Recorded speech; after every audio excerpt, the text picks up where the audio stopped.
today to do something I don't think we've ever done before on this show, which is reveal most of this set. Basically, I mean, not the whole thing, but not the whole thing. Not the whole thing.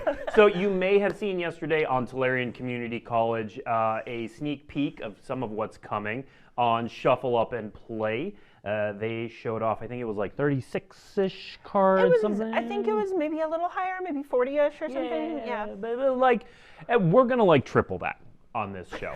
Because the gloves are off. The whole set's going to be revealed today. We're going to talk about the structure of the set. We're going to talk about all the cool treatments and tons of rares, uncommons, commons, whole thing. And I should introduce my guest, Carmen Klomparens, who is here. Howdy. She was the lead on the set, knows everything there is to know about Ravnica Remastered, and so much more about the past of Ravnica. We spent the last 10 minutes just talking about old draft formats set in the world of Ravnica. So if we go off the rails and start talking about back in the day, you'll have to excuse us. We're just very excited about this set and Ravnica Remastered and all we have to offer. So we're gonna dive into it. This is I will note before we get started, Throwback Tuesday. We're calling it. Sure. Also happening today on Magic Gathering Arena, Khans of Tarkir is being re-released as well, full of fetch lands and 3-color goodness. So if you're on Arena and want to get your taste of a little older Magic, Khans of Tarkir is there for you. And if you're looking for the tabletop side of things, we're here to talk about Ravnica Remastered and spill all of it. All of it. All right. So let's jump into it. We're gonna kick things off and kind of talk about the overall structure of the set and where you're pulling cards from and also just show some cool cards.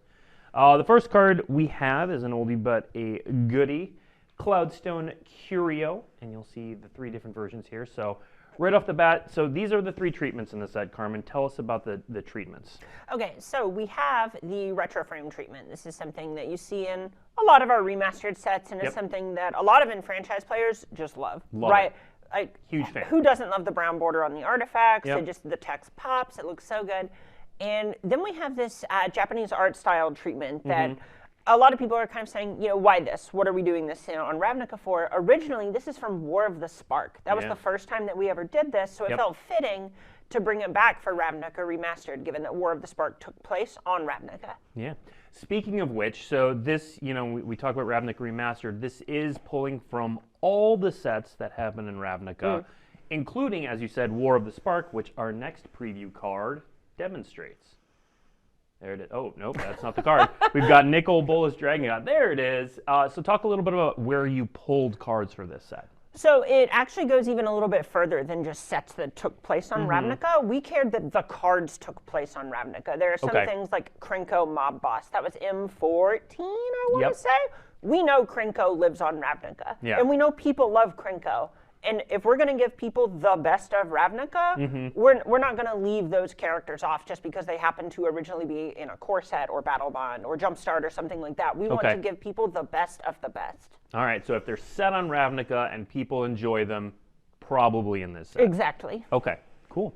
Well, now that's not to say that we don't. This set does have a pretty strong guild theme to it, though, obviously, right? Right. Whenever designing, especially the gameplay of the set, the first thing that we cared about was guilds first. These are the things that you'll hear people say, I'm a Dimir mage, I'm a Gruul mage. You see people with the logos as tattoos. We knew that is what people love about Ravnica, and so first and foremost, we wanted the guilds to be the star. Yep. And so the whole show is going to be structured around the guilds because Ravnica. But we do have a couple guild leaders at times to show you off. Ravnica's been through a lot, but here is Savra, Queen of the Golgari, an oldie but a goodie with some new art there. It's got the retro frame in the middle and the Japanese-inspired art on the right. I think this card still does quite a bit of work.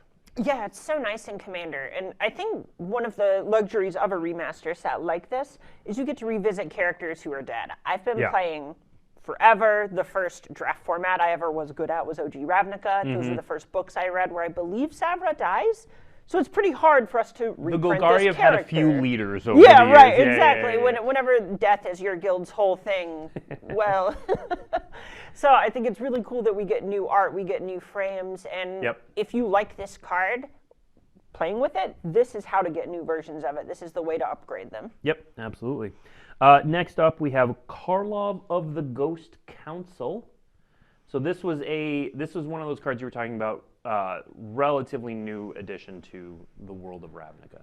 Right, and this is one that is pulling from a commander deck, right, or a commander release, but everyone knows this is the Orzhov guild leader. Yes. Right, so making sure that this could be included, and players who think, what are the coolest cards from Ravnica, are going to see this and know that we did everything we could, right? Yeah, yep, exactly. Yeah, this is a fan favorite, really cool card, and I've got a couple different versions of it. Okay, so let's, we've kind of talked about that overall structure, but this set is also meant to be drafted, correct? Yes. Yeah, so talk about the makeup of the packs a little bit. So in all of the packs, we actually have what is called a mana slot. A lot of the things are going to be your normal draft booster, what you would expect from that, but instead of a basic land, there's a mana slot, and that could contain a few different things. We're going to have, you could get a guild gate. Which I think we have. There they are. Right, perfect. You also could get a signet. And finally, you could even get a rare in this. You get an extra rare in your pack that's going to be either a shock land or the card Chromatic Lantern. But we know that shock lands are something that a lot of people are going to care about whenever they engage with this set. So giving people extra opportunities to open them was at the forefront of our mind, right? That's just the cool stuff. Everyone knows Steam Vents, Watery Grave, Stomping Ground, whatever it is. Yep, and that was a gimmick in previous Ravnica sets as well. So like, I believe it was Dragon's Maze. You could get either a Guild Gate or a Shock Land, and this kind of takes that to the next level because you can also get a Chromatic Lantern in that slot, which is pretty cool. Right, this just lets you live your 5-color dream if you open it in one of your draft packs. Yep. And we didn't show them, but as note, the Guild Gates will have retro frame versions as well. You can see those in the card image gallery after the conclusion of the show. All right, so the way we're going to run this now is we're just going to go guild by guild. And we're going to show off cool stuff that each of the guilds have. We're going to go through mythic rares and rares, uncommons, commons, booster fun, and just talk about the archetypes. So let's kick it off with, alphabetically first, the Azorius. So some classic Azorius staples here. Carmen? Yeah, and this one we really just wanted to make sure that we had a lot of different eras in different parts of the set, right? So a lot of these are going to end up skewing a bit more recent. Some of these are just more powerful. They still see play today. Lavinia, huge in Commander. Yep. Right, turning off free reactive spells. We also ended up leaning into the split cards just because they're kind of hard to reprint outside of this context. And we've even seen them showing up in Pioneer as of late. Yeah. Yes, for various reasons. But yeah, I've always, we were just waxing poetic too about Sphinx's revelation. Its time has come and gone, but boy was that the card back. I don't even know if it's gone. It feels so good to resolve. It does. It feels really good. You count the cards out at the top of your deck. You go, I will gain 1, 2, 3, 4, 5 life. I still have this in a few Commander decks. It's still out there. All right, let's look at the uncommons, which forms some of the backbone of the drafting strategy. So we've got Azorius Guildmage, Sphinx of New Prov, Azorius Justiciar, Condemn and Remand, 2 favorites of mine, and then Sky Hussar, which, as we were saying beforehand, the biggest mistake you can make with it is to actually cast it. And I think this does a decent job of showcasing something that we were speaking to a moment ago, trying to make sure we represent each era of Ravnica. Yep. Especially in the limited environment. We tried to skew a little bit older. We wanted to give people that sort of throwback draft feel. That hit of nostalgia. Yeah. Exactly. You can see 4 of these are from the original Ravnica block. And we do actually have all 10 guild mages and all 10 of the new age, what we call CCDD uncommons. Yeah. So that is the Sphinx of New Prov, CCDD, referring to the colored pips in the top right corner. Yep. This was something that made sure that you still got to do the multicolor thing, but you weren't being 4 or 5 color kind of mishmash of removal and card draw the whole time. You actually got to be an Azorius mage. Right.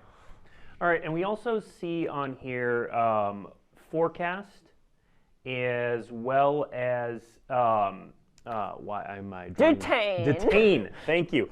Forecasting Detain. How did you work out the mechanics that were chosen for this set? So we actually ended up trying out, I think, all of them. I think we literally tried all of them. We ended up with 26 of 29 actually making into the set at the end. Unfortunately, some of them didn't quite hold up to modern heuristics, or the cards were too weak, or didn't play as well as we necessarily thought they would in the limited environment.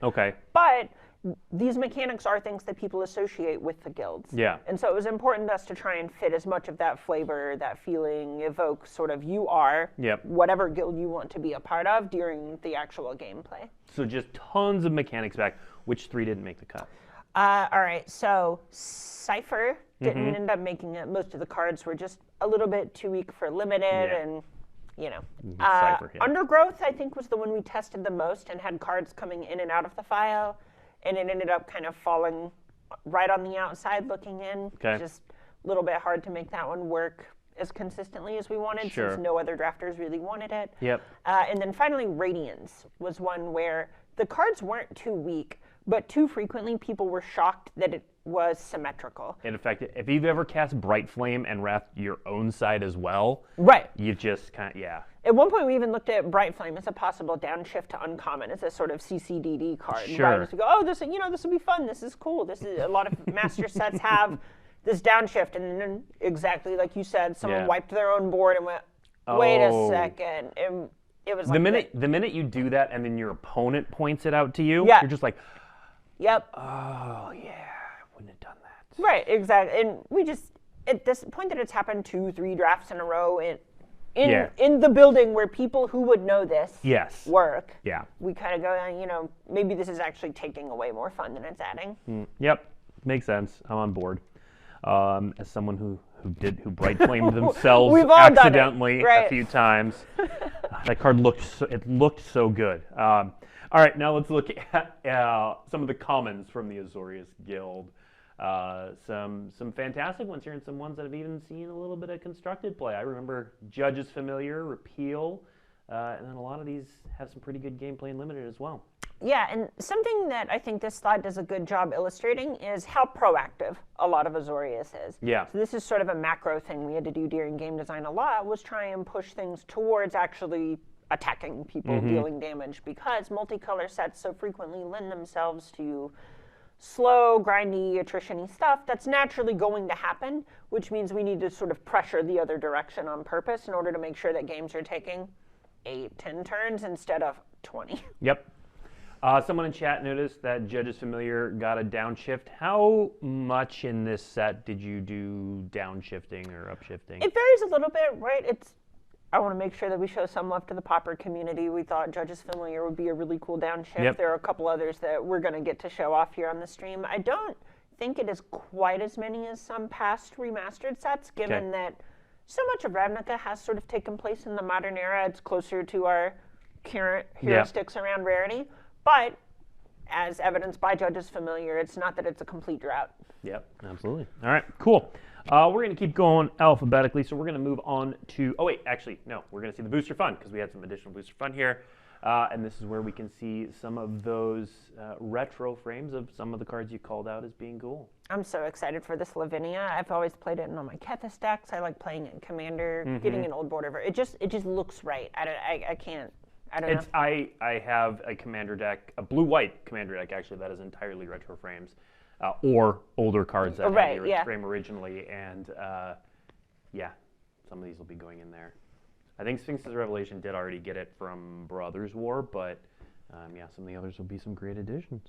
All right, next up, let's see Boros. Let's meet some of the rares from that. We have a wide range of rares here. We've got Blazing Archon, an occasional reanimation target, Hellkite Tyrant, and then Response Resurgence. Tell us about these, Carmen. Honestly, a lot of these were kind of just making sure that we got the cool stuff from Ravnica, right? I think there's a lot of pressure to make sure that these are always tournament staples or something to that effect, but some of these are just fan favorites, right? People love playing with Hellkite Tyrant. It looks really cool. It's so powerful in Commander. It's the kind of thing where you look at it and you go, 6 mana, 6 power dragon, I don't know about this, but then someone steals your Vedalken Orrery. Yeah. Or whatever with it, and you realize, oh, there's a lot going on here. Yep. And it happens to say you win the game if you have 20 or more artifacts. Not hard with tokens. Not these days. It was a lot harder. Back in my day, it was a lot harder. All right, let's take a look at some of the Boros uncommons. We've, of course, got the Guild Mage and Truefire Captain leading us off, and there's that Lightning Helix that we just actually announced is going to be standard legal come Murders of Karlov Manor. So you can get this version, you can get that version. All the versions work. But tell us about this slate of uncommons. And some of this wasn't an accident, right? There's some part where we knew that Lightning Helix was going to be standard legal. Yep. And we worked on this, and we wanted people to be able to get the original art. Some people really care about which versions of the cards that they have. They want to be able to express themselves in deck building when they're actually playing as well. And so making sure that this card actually made it into the set was a huge priority for us. Yep. Yeah, and we'll show it in a moment, but it does get a retro. Oh, yeah. Which looks fantastic. Do not get me started. I mean, you can get me started in a second. We'll get you started in a second. But not yet, but not yet. All right, first let's get you started on the commons of Boros that we're showing off. We were talking about Sky Knight Legionnaire, which might be like the epitome of a perfectly designed Magic card. And then a slew of other things that reward attacking. And Sky Knight Legionnaire was one of the ones we were talking about right before the show started. This is one of my favorite cards, maybe in all of Magic, where it's just so clean. You go, you know what? That is a red and a white card. Yep. I adore that. But this slide also shows off how some guilds, it was really easy to figure out what they were supposed to do in the limited format. To attack. Right. Mixing and matching with Azorius, for example, was a little bit tough, where how do you make detain and forecast work? Yep. And we put work into that. Boros, on the other hand, Mentor, Battalion, faces the place, baby. We know what this deck is doing. Yep. Now, you didn't go overboard because we were talking about this beforehand. You left out the Trumpeter, correct? Yeah, no. Bane of my existence. There's so many cycles in Ravnica that we had to basically just pick one for each sort of thing, and I thought Sky Knight Legionnaire was a bit more fun than Thundersong Trumpeter, even if the Trumpeter will always have a special place in my heart.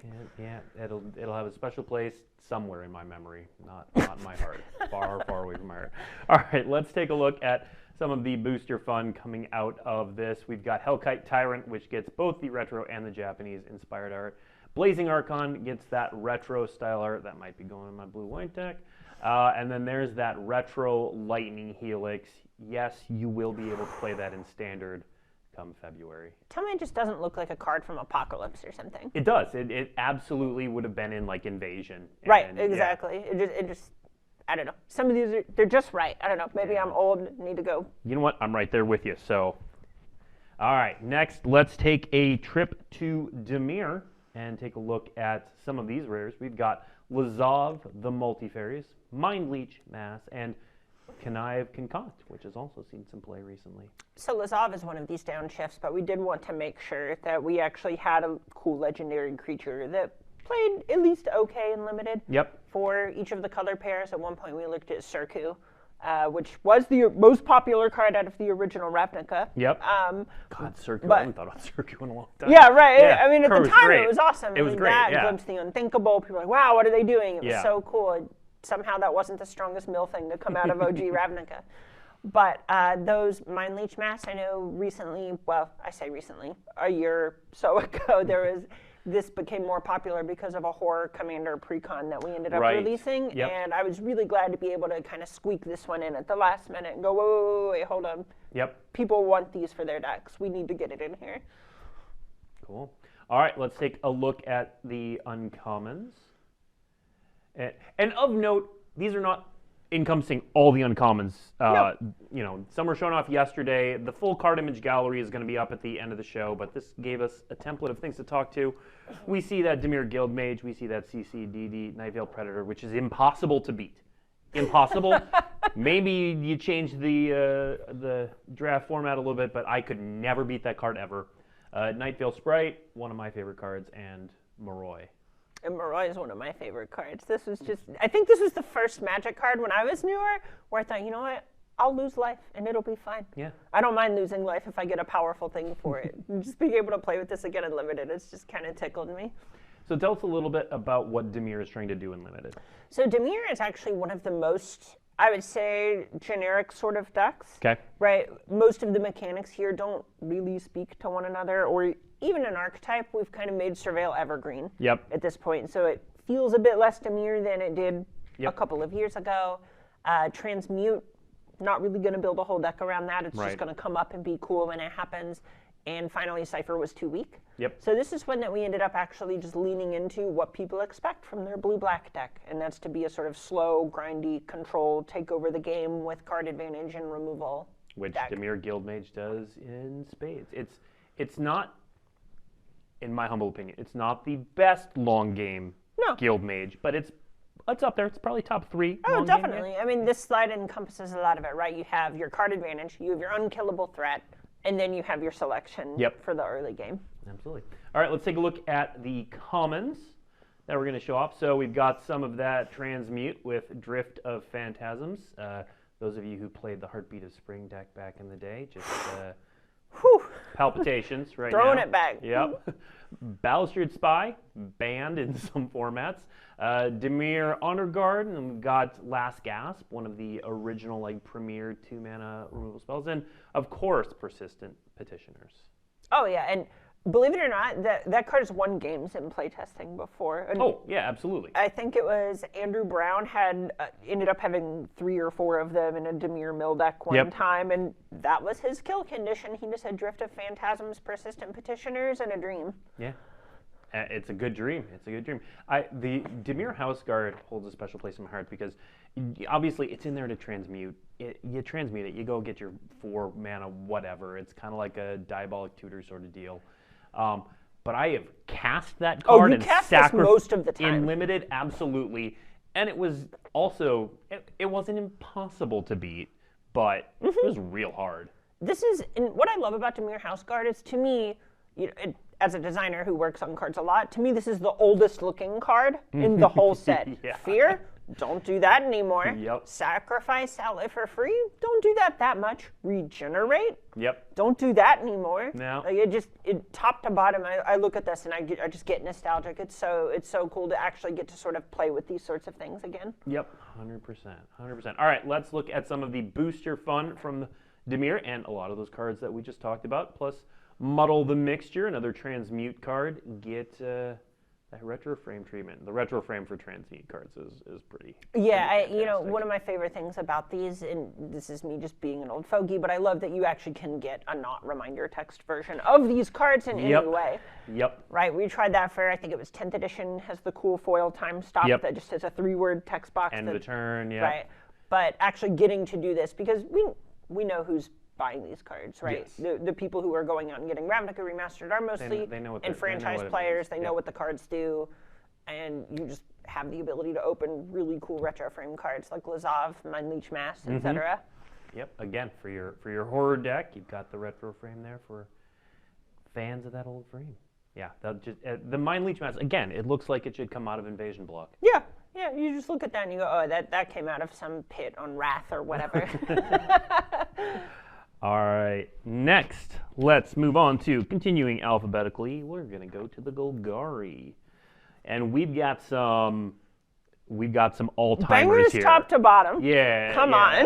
Golgari Grave Troll, banned, unbanned, rebanned, Deathrite Shaman, banished, and then Find Finality, which was a fantastic card in its day in Standard, and gets a reprint here.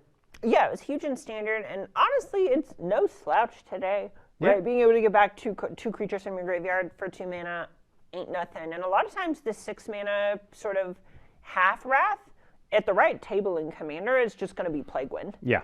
Oh yeah, absolutely. Also, stay tuned for retro frames. We're going to get to those in a moment. But first, uncommons. We got Golgari Guildmage again. I said this before. I think this might be the best long game Guildmage. Oh yeah. It's just real good. And then we got a healthy amount of Dredge, some Putrefy. What's going on here? Yeah, all of this just really shows that we prioritize putting old cards in, getting the feelings of these decks where even if you aren't necessarily always counting the cards in your graveyard for something like Delirium or Threshold or something, you're always watching your graveyard for Golgari Thug, for Moldavine Cloak, for the Guildmage. Even Fungal Rebirth here is one where it ends up mattering when cards go to your graveyard, what you're going to be getting back, and how that impacts the battlefield. And we found Golgari to be a lot of fun. Yeah. All right, let's look at some of the commons that help make it fun. We've got Disembowel, just the most fun. Dredge Beetle, Greater Moss Dog. You know, that card reads so plain, and yet it was one of my favorite cards. It was one of my favorite cards back in OG Ravnica. Hill Giant was no joke. Hill Giant with every Dredge. turn? Every turn. Yeah. It's when we should have known that Dredge was busted. I love this new art for Disembowel as well. It almost just like, before, there's nothing wrong with the old art, but I kind of love the space of this art, like yeah. sort of grim, but a little bit goofy. Yep. I don't know. It does a really good job of threading the needle and being fun. Yeah, absolutely. All right, now let's take a look at some of the booster fun. Yep, those are retro frame Golgari Grave Trolls and Deathrite Shamans. I love we got the little the tombstone. The tombstone in the upper left-hand corner for Golgari Grave Troll. Got to be a little bit selfish on this one. I was a Dredge player on the outside. I've even played it in Vintage back in like 2010. Mm-hmm. I was so glad to be able to get you got to do the tombstone. Most of the Dredge cards in the old frame with the tombstone and everything. And I think this is the first time we've done hybrid as a retro on this Deathrite Shaman. It might be. So if this is something that you think is awesome, we'd love to hear about it. It is awesome. Yeah. Oh, I won't it's already been determined. It's awesome. I saw one in person. I've seen a foil one in person. It just my jaw dropped. It's stunning. Yeah. All right. Next up, we are going to move on to the Gruul. And the Gruul do one thing. They smash. Again, we get to revisit characters who have died. Rest in peace, Dimir. But we've also got Ilharg, the Raised Boar, one of the many Gruul gods, plus Thrash and Threat here. Right, and this is one where, even if it wasn't necessarily as aggressive as Boros, right? Boros, all about attacking. Gruul, the creatures, are the star of the show, which is exactly where my happy place is, personally, to be, a little bit self-serving. So I really enjoyed working on the Gruul deck and making sure that if you just played creatures to the battlefield, you'd have an okay time. Yeah, and if not Gruul, then die. Thank you. Yeah. All right, next up, let's look at the uncommons. And Gruul Smash. Yeah, and Wormweaver Coil is one of the downshifts that is actually showing up here. I think every color has one cool downshift from old Ravnica where we didn't really want it to be the rare that people open, but we did want these cards to show up because they're cool. I know I played a bunch of Wormweaver Coil with Solana Ledgewalker back in the day and thought that was a ton of fun. For you? What? Yeah, Yes. Yeah, I get it. And then we got new art there on Rhythm of the Wild, which is a card that still sees. Oh yeah, hate that card, but still sees a ton of play. Oh, I mean it's awesome, right? It's just the modern day fires of Yavimaya. Yep. All right, and then let's take a look at the commons here. There's that Ledgewalker you were talking about. Rollbelt Maka brings back Blood Rush. Scab Clan Mauler. God, I died to that card so much. That card's just so satisfying to play with. Yeah. Bloodthirst and Raid, probably two of my top 5 favorite mechanics. Yeah. All right. Tell us a bit more about what Gruul is doing here. We're just going to keep going off into remember when? Wow, that was so cool. Hell of a year, 2005. God. Oh, man. Anyway, what's Gruul trying to do here? All right. Play creatures to the battlefield. Everything here speaks to that and even lets you upgrade them a lot of the time, right? There's a bunch of versatility in the creatures themselves, so it wants to make sure that you can just have, of your 23 spells in a limited deck, 18 or 19 of them are going to be creatures, and you're going to have an okay time. Some of them double as pump spells like Rebel Belt Maka. Some of them are just going to play super differently on the play or the draw with anything with Riot, for example. And Bloodthirst as well is something that can be a little bit polar sometimes, but when it works, it's so nice. Rebel Belt Maka. Ravnica's really good at making good hill giants in limited. That card's a beat. Oh yeah. And I think this is new art for Wild Cantor, which I'm really excited about. I think it is as well, yeah. All right, and let's take a look at some of the booster fun for this set. Ilharg gets both treatments, and then a lot of people going to be excited about that Domri right there. Oh yeah, I really love this one. I think getting more planeswalkers in this style of art is just great. I think it's so cool. You get to see so much expression from the planeswalker in a new sort of way, and I just love that. Yep. And then Rhythm of the Wild and Selesnya Ledgewalker, 2 cards we called out earlier, and a lot of people are going to be excited about that Ledgewalker. It's frustrating to play against, but with different story. It's emblematic of us being a bit more tolerant of play patterns that we wouldn't be the happiest with today, right? Yeah. They're still fun in doses. We want hexproof players to have a good time. If you just want to put an equipment or Moldervine Cloak on Selesnya Ledgewalker, you can just do that. Yeah, you can. You may not have friends anymore after that, but what are you trying to say? it's a thing you can do. Look, I have emotional scars from Selesnya Ledgewalker. I can't target it. I can't block it. I mean, that said, I cast a lot of Wrath of Gods back in the day. So, all right, moving on. Let's look at one of my favorite guilds, the Izzet.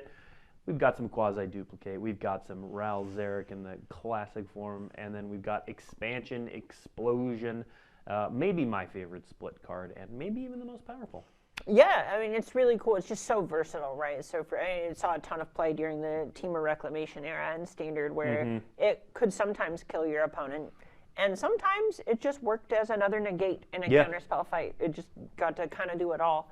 Ral Zarek being a really cool planeswalker that sees a bunch of play in Commander and Cube alike, where you never really expect it to be that good, but then your opponent plays wide and you're sweating bullets. I mean, this is my one for maybe my one. It even sees playing Canadian Highlander because you know what it untaps? Time Vault. Yeah, exactly. Right. That's part of why it's so strong in Cube. It just does so much. Yeah. Let's take a look at the uncommons of the Izzet Guild. Crackling Drake does still see a lot of play, and then we've got Izzet Charm, Terramander, just some real strong uncommons here. Yeah, these are just kind of the cream of the crop in a lot of ways, where Terramander in a lot of ways probably looks more like a Simic card because it has Adapt, but in practice, really it's telling you to play a bunch of instants and sorceries, just like Crackling Drake, Murmuring Mystic, and so on. This deck was one of the harder ones to tune because a lot of the cards that ended up working well in an pile of instant and sorcery deck end up being those sort of grindy pile of removal decks that we didn't want everyone to be doing. Right. So finding the cards that were strong enough to make this deck work, but not so strong that they made everybody do this sort of thing was really tricky. Yep, makes sense. All right, let's take a look at the commons to underscore all of that. Of course, Goblin Electromancer. Of course, Compulsive Research. Tell us about these. Well, I can tell you one thing about Compulsive Research I learned while working on this set is that it says target player. Yeah, it does. I had literally never had anyone, myself, my opponent, no one ever target their opponent ever. Yep. But that's allowed. Yeah, it is allowed. I feel like that's come up, but... it's definitely had to have come up at some time. It has to have. I don't know, you can misdirect it? You have Underworld Dream, I don't know, there are ways. A few different things, I guess. There are things. Someone in chat is very excited about Leapfrog. Leapfrog is back. I love Leapfrog. Leapfrog's great. It's fun. It's like kind of punny. It just does a really good job of like, I think sometimes we can just take things really seriously because this matters and it's really cool. But it's fun to just be like, this is a game. We're having a good time. We're playing a game together. And Leapfrog, I think it's kind of punny, but it's strong. It kills people. Yeah. What are they gonna do? Nothing. It's no Selesnya Ledgewalker, but I think Leapfrog and Burning Prophet are both really fun because they also just tell you to play your cards on your turn. Yep. Which a lot of times you play instant sorceries, you kind of sit on your hands, play draw, go, and that can be frustrating to some players. So having reasons that you would just cast Radical Idea on your main phase was huge. Yep, makes sense. All right, and let's take a look at some of the sweet booster fun. Ral Zarek gets the Japanese treatment there. Terramander, Izzet Charm, that's pretty hot. Compulsive Research.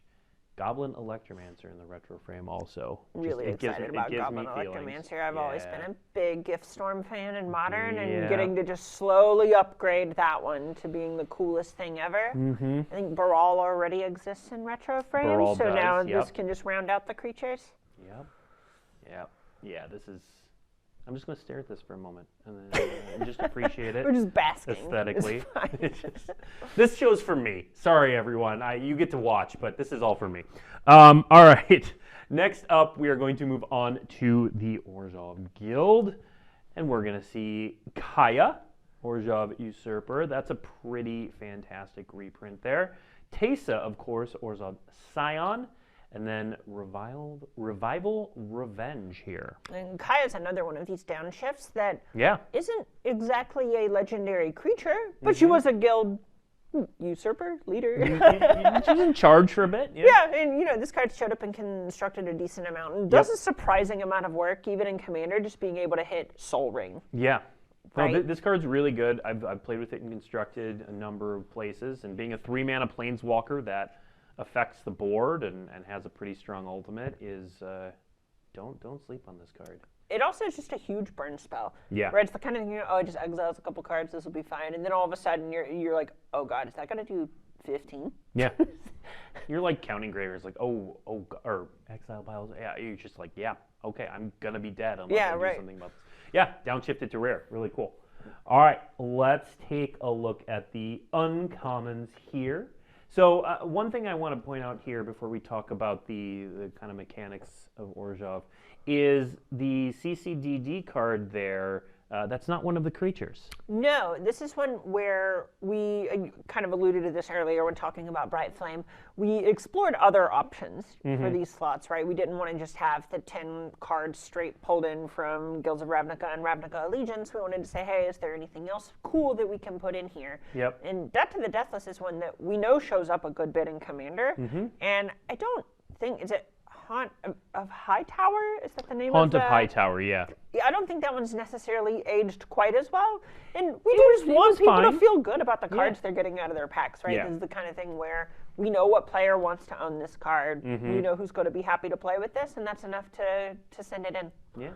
All right, so tell me a little bit about the mechanics that are going on with the Orzhov Guild here. So this was one of the harder ones to nail down a strict identity for. You kind of have an idea of, okay, well, I know there's a lot of draining, there's nickeling and diming my opponent out, but that's not a whole archetype, really. So there's a sort of minor sacrifice theme with Afterlife that ends up playing well with some pseudo Blood Artist when a creature dies, ping them effects, and we tried to be able to pull that together into some life gain, some pinging. It isn't quite as streamlined as something like Boros, but the cards do end up playing well together. Yep. And someone's asking about Extort, so let's look at the commons. Because there's some Extort right there. And Blind Hunter, which I was raving about beforehand. And Ill-Gotten Inheritance was shockingly... Wait, that was an uncommon before, wasn't it? No? It was a common? It was a common. Okay. This one still does work today. It's still... yeah, that card's actually pretty strong. It's on the backside of one of the crafting cards in LCI, basically. The Dagger, I believe. But yeah, a host of great cards here that are very good at just inevitability. I would call it in a way that is not actually card advantage, which is normally what we think about when we hear about inevitability, is just Extort is going to deal you damage. These flying creatures, be it the Messenger, the Blind Hunter, what have you, even if you use a kill spell on them, it's either going to deal some damage in Blind Hunter or leave behind another flyer with the Messenger. And it's going to be able to sort of 1U, 2U, 3U every single turn. So you need to have a plan to end the game if you're playing against an Orzhov deck. Yeah, a lot of sneaky card advantage, a lot of ways. Again, we were talking about this beforehand, where you get where the Orzhov deck will get in a position where you're not dead for 5 turns. But you are dead in 5 turns. You are dead in 5 turns, and there's nothing you can do about it. A lot of sneaky ways to deal damage here. Orzhov is a really fun guild to put on. All right, let's take a look at some of the booster fun. Those asking for different art for Teysa, Orzhov Syndicate, here you go. Cartel Aristocrats gets the treatment, as well as Debt to the Deathless. I love the Japanese art on this Teysa so much. It reminds me of the second Godless Shrine that just had the giant stained glass behind it. It just does a really good job of being art that pops, but also kind of has a callback to something in old Ravnica, and I adore it for that. Yeah, absolutely. And I do see some people asking about some specific commons here and there. which I love. We have some diehards in chat. Commons rule. Commons rule. So we aren't showing off all the commons here. We just didn't have enough room on the screen. There's a lot of commons. When the card image gallery goes up at the end of the show, definitely go through it for those commons. There's going to be some more commons, and everybody has their favorites. So just because we haven't mentioned it doesn't mean it's not in the set. You'll need to check out the card image gallery to check on those niche commons that people. We all have, like, that's the thing I love about this set is we all have fond memories of a lot of this stuff. Right, we spent how many times have I said Thundersong Trumpeter today? More times than I've heard Thundersong Trumpeter in probably the last decade. Yeah, exactly. I don't think anyone has thought about that card this much. Well, I have, but you have, you know. All right, let's move on to Rakdos for the Rakdos fans out there. We've got some pretty strong cards here as well. We've got Infernal Tutor, which is coming back, Priest of the Forgotten Gods, and Bedazzle, which has also seen a resurgence in play due to Discovery lately. Yeah, that one's been nice. Priest of Forgotten Gods also just showing up a lot in any of the Mayhem Devil, Cat Oven Pioneer decks. I know some people played it with Tyvar out of All Will Be One. So this is one that honestly it's just aged remarkably. And Infernal Tutor, we'll get more to it later. But this is one of the cards I'm the most excited about being in the set for reasons. For reasons. Yeah, and for those asking to clarify the comment, I said the full card image gallery, the entire set is going to be out at the end of this show on dailymtg.com. After the show is over, around 11. Wow, we still have a lot to get to. We may run over 11 o'clock. There's going to be some the whole set. All right, let's keep going because I just realized what time it is and we need to get through a bunch more. Let's look at the uncommons of Rakdos. We're bathing in this nostalgia. All right, tell us what's going on with the Rakdos uncommons here. Downshifts, top to bottom. We've got Demon Fire. We've got Rakdos Pit Dragon. This is the Sly deck. For anyone who hasn't spent a depressing amount of time playing, 20 years, something like that. Sly is basically play all your cards out, see who's dead.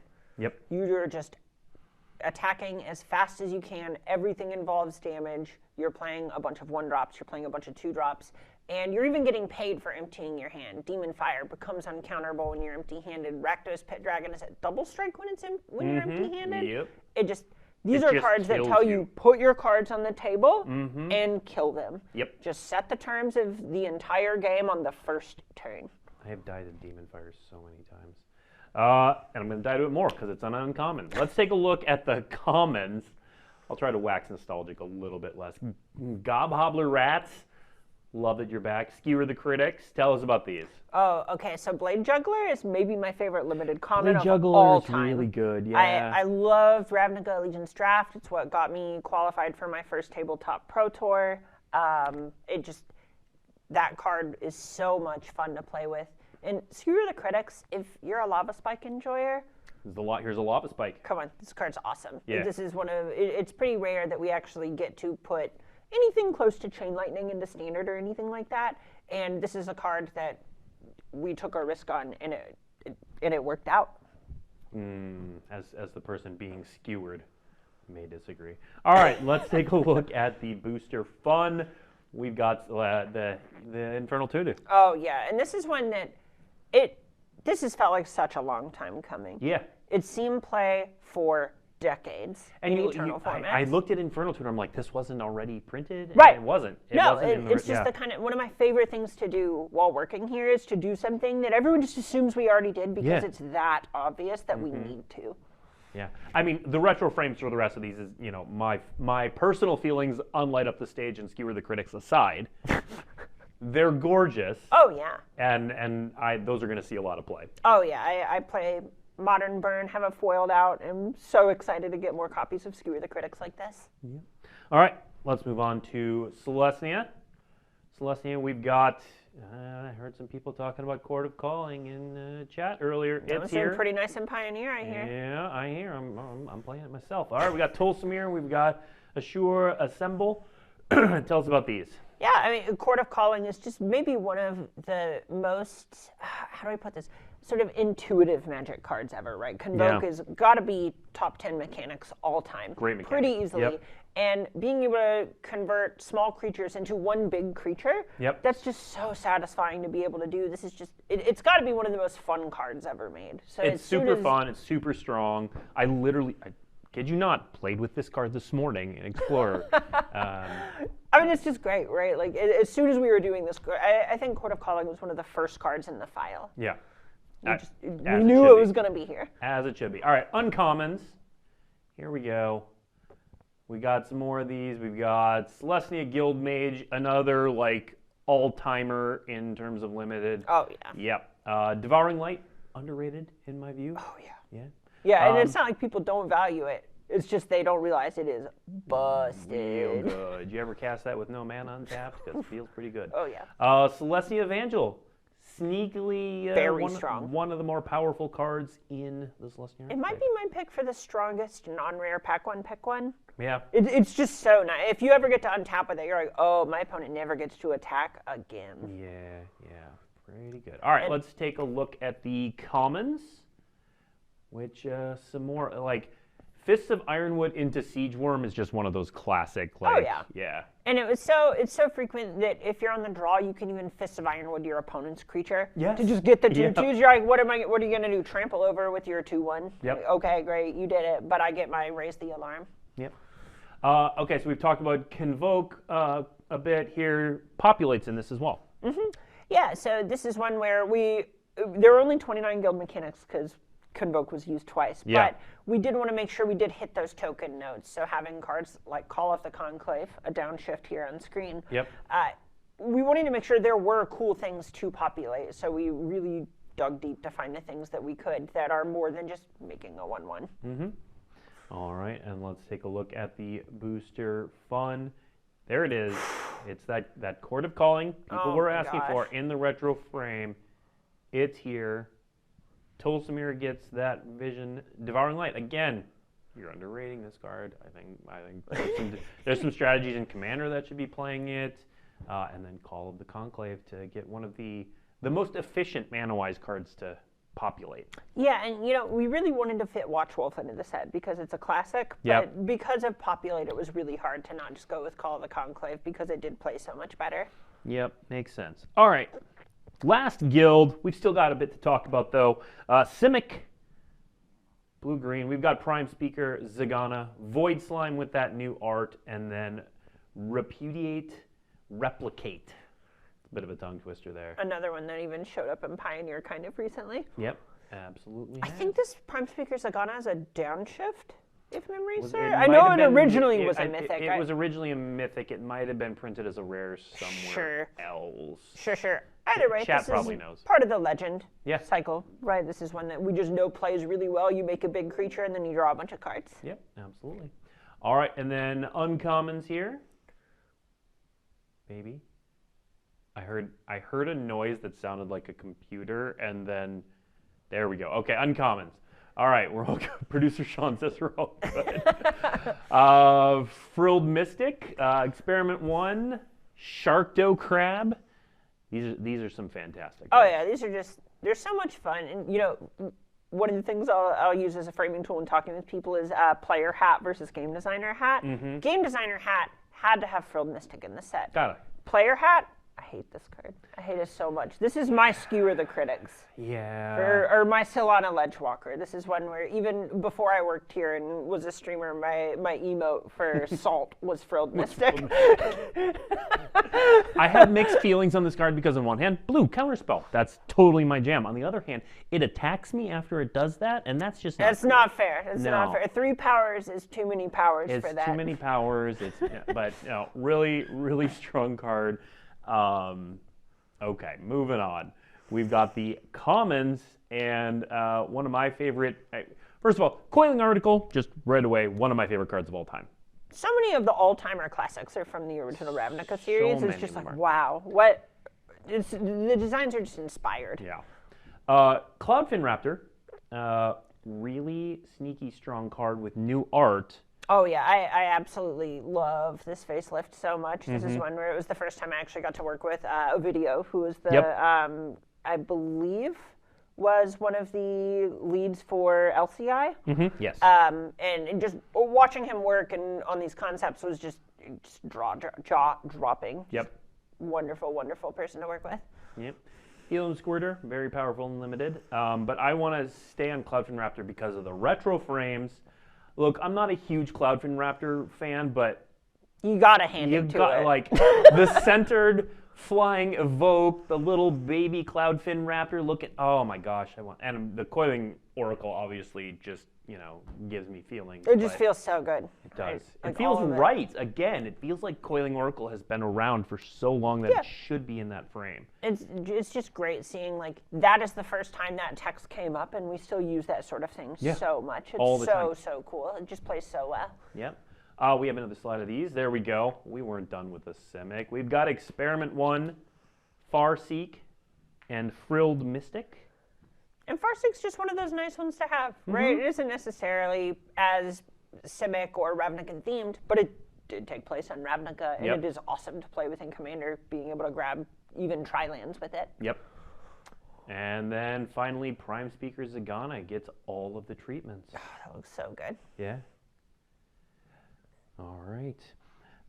There is one more sort of, I won't call it secret archetype, but another archetype, because we talked about the mana fixing slot.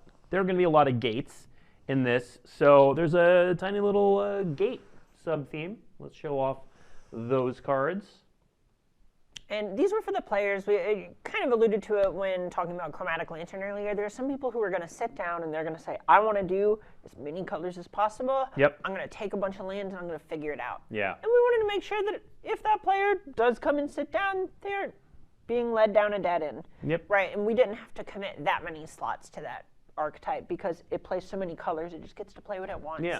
And having something like Gate Colossus, it's just kind of a freebie, right? It takes one slot. Yep. And open the gates. It's just good fixing. You're going to play that even if you're not in the gates deck. And a Boreal Grazer in retro frame? Come on. Yep. Come on. The beast sees a lot of play. Gate Colossus is sneakily, because it's an 8/8, one of my son's favorite cards. He happens to. Okay. It's so cool. All right. Next, we are going to talk about some collector booster exclusives, because there is a set of cards in this set that are not in the main draftable set, but are collector booster exclusives in retro frame specifically. Can you talk a little bit about first why those aren't in the main set, why they're shifted over here? Yeah, so in a lot of ways, this set was kind of meant to be a love letter to people who have been playing for a long time, love Ravnica, and we wanted to make sure that we actually were able to retro frame all of the cards that people think of whenever they think of Ravnica, right? And a lot of those cards don't play well in draft. Yeah. And not just in that they are too strong direction. Yep. Some of them I think we're going to show this on screen later. Yeah, we're going to show them all. Shattering Spree is an example of one that doesn't really play in limited. Maybe you blow up a Like Signet, you want the card, but you really don't want to have to draft it. Right, yeah. but there is a way we need to make that card exist. Yeah. Right, and the solution that I believe it was the game design co-lead Mark Globus came up with was having some of the retro frame cards only show up in the collector booster. Okay. All right. Well, let's take a look at some of those. We'll just run through that list. We've got Shambling Shell, Sphere of Safety, Aetherize, Narco Amoeba, another draft or Dredge All-Star. It doesn't say Dredge, but that's a Dredge card. Turnabout with that the IDW comic book art. Creeping Chill, Dark Blast, two more Dredge cards that don't say, well, Dark Blast says Dredge. There's that Shattering Spree that you mentioned. And then we've got Perilous Forays, Wilderness Reclamation, which you mentioned earlier, and Magerite Stone. Now, there is another, it's not exactly a collector booster exclusive. It's not in the main set for very good reasons. For anyone who lived through this time, you'll understand. But it also has an anime treatment, and anime treatments can be found in the draft boosters. Correct. This is one that I'll say it's infamous. It's Pack Rat. We've got it up on the screen for you, and this is one where we knew this kind of had a tendency to blow up some draft games. Yeah, a few. Right, but it is iconic. It is cool. People love playing with rats. This is a card everyone is going to think about whenever they think about RTR era. Yep. Right. And as a result, we want it to be somewhere in the set, but we do want it to show up a lot less than normal. So this is a card that doesn't have a regular treatment in the set. And I don't believe you can open the retro ones in draft boosters, but you can open the Japanese style art. Yes. It's going to be pretty infrequent, and ideally it happening less frequently creates more pop-off moments than upset moments. But that is something that we did want to make sure was in the set because it is cool, it is iconic, and we want people to be able to have this card. Yes, but it will. If you see this card in your draft booster, draft it. Take it and put 39 swamps in your deck with it, and you're done. Mulligan. Yes.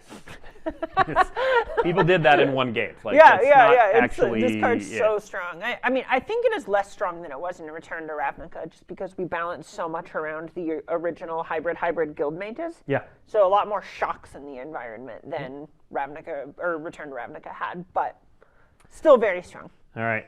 We had a request to do retro Thespian stage, so let's do that. Let's get to that. Okay, we're gonna get. We don't need to go. There it is. We did it. Pithing Needle, Karn's Bastion, which is really cool. Proliferate and Thespian stage. Yeah, we technically have Proliferate in the set. I think we have Kiora's Dambreaker at common. I don't think we didn't had show it, it, slide, but it's there. Those are the only two Proliferate cards. We tried to stick to guild mechanics. Yep. Enter the Infinite with the Magic Online artwork. Yep. As well as Niv Mizzet Reborn and Maze's End. These are all cards that we think are fun, but we want to make sure that these can exist without necessarily making the draft environment worse. Yep. And if you show up to a release event at your local game store, there is a release promo. It's this Niv Mizzet the Firemind, just a classic. This was when the original Ravnica block came out. This was the card I was most excited about. Day one, I got 4 Steam Vents. I got my Niv Mizzets. I built that deck. I had it going by the end of the pre-release, like ready to go. Love this card, and this is the release promo. So check with your local game store to get one of these on release weekend. And then I believe the final thing we have. Oh, we're gonna actually come in on time. Good job, us. we could have spent so much more time. Oh, I could be here all day. Oh my God, we can't do that. So there are, as we announced on social the other week, there are serialized cards in this set, and I think we have some of them on the screen in a moment. Maybe, I think so. Nope. Okay, never mind. I'm wrong. Looking at something old, but if you check out the Wizards of Magic X Twitter account, we showed off serialized. I think it was Shocklands. And then there's a couple other that get the serialized treatment as well. Again, if you head to the card image gallery after the show, you can sort by what has what sort of treatment, and you'll be able to pull all of that together as well. We were going to do Q&A, but we talked a lot about Ravnica Remastered. So Ravnica Remastered comes out when? Why would you do this to me? I believe it's January 12th. It is, correct. Oh, good job. Good work. Did your homework. All right, so check with your local game store about release events. It's coming in 2024, very early on. A lot of cool stuff in here. If you head to dailymtg.com, the full card image gallery, as well as the collecting, if you want to know like what treatments are found where, Ravnica Remastered is pretty simple. Mm-hmm. There's only draft boosters and collector boosters. Those are the 2 types of boosters for this set. So it's pretty clean, but if you want to get the details, Collecting Ravnica Remastered will be available, as well as the card image gallery, which is sortable by both product type and treatment type, so you can get all of that there. Thank you for tuning in. Please enjoy Throwback Tuesday. Revel in your remembrance of Ravnica Remastered, and if you have some time, go check out Khans of Tarkir, not remastered, just straight up Khans of Tarkir on Magic Gathering Arena, releasing today. This is our last show of 2023. We will be back in January. So thank you for tuning in this year. We'll see you next year.